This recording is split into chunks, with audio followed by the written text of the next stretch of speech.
Alors aujourd'hui, je vous parle de Gérard Larcher, vous savez, le président du Sénat, qui qualifie la suppression de la taxe d'habitation de grosse erreur, de la ministre du Logement, qui va enfin nous donner envie d'investir dans la pierre, et des villes où il ne faut surtout pas vendre son bien en 2025. Alors on va commencer avec les mots de Gérard Larcher concernant la suppression de la taxe d'habitation. Et oui, alors il n'a pas mâché ses mots, Gérard Larcher. Pour lui, la suppression de la taxe d'habitation est une erreur majeure. C'est ce qu'il a confié à notre confrère. Il parle d'un trou de 22 milliards d'euros dans les caisses de l'État depuis 2017.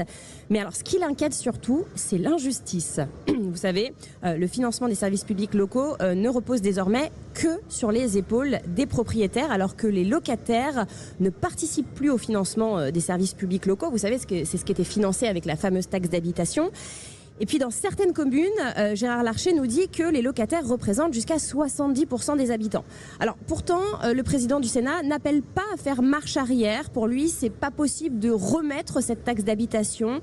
Il appelle plutôt à repenser entièrement le système de financement des collectivités territoriales, mais sans nouvelle hausse d'impôts. Pour lui, il faut éviter les hausses d'impôts.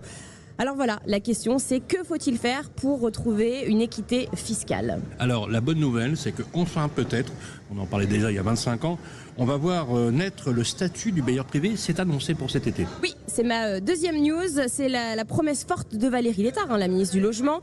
Ça y est, elle l'avait plus ou moins dit, mais là c'est officiel. D'ici cet été, on aura un cadre fiscal stable et attractif pour inciter tous les Français à investir dans la pierre. Vous savez que les investisseurs, ils ont déserté totalement. Ouais, là, ils se cachent. On va dire que ça donne pas très envie d'investir dans la pierre, honnêtement.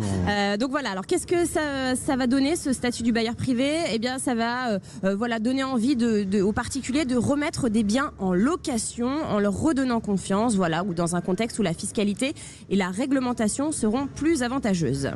Alors, on va s'adresser maintenant avec cette dernière news à ceux qui veulent vendre leurs biens immobiliers. Et oui. Attention propriétaires, une étude exclusive du Figaro révèle les villes où il ne faut surtout pas vendre en 2025. Alors en tête du palmarès, Bron dans le Rhône, suivi de Villejuif, Clamart, Choisy-le-Roi ou encore Pantin en région parisienne. Même si vous voulez déménager là-bas, attendez avant de vendre. Alors si vous pouvez attendre, vous savez qu'il y a des ventes contraintes. Si par exemple on se sépare ou il y a un bébé qui arrive, là on n'a pas trop le choix. Bon vendez, qu'est-ce que vous voulez que je dise ? Je suis coincé, mais pourquoi il faut pas ? Et parce que justement, en fait, les prix avaient vraiment flambé. Et là, en fait, avec la crise du logement, ça a dégringolé. Oui. Ça devrait se stabiliser, mais pour l'instant, dans ces villes, c'est encore en train de descendre. Donc voilà, c'est pour ça qu'on vous conseille, le Figaro en tout cas avec cette étude, vous conseille d'attendre que le marché se réajuste. Ça devrait se faire en 2026. Et pourtant, si c'est encore en train de descendre, c'est peut-être au contraire le moment de vendre avant que ça soit encore moins cher. Après, ça devrait s'arrêter. Et juste une petite note dans le classement. La seule métropole, vous voyez, c'est des villes autour des métropoles. La seule métropole qu'il y a, c'est Nantes. Et là, les prix ont dégringolé à cause de problèmes de sécurité.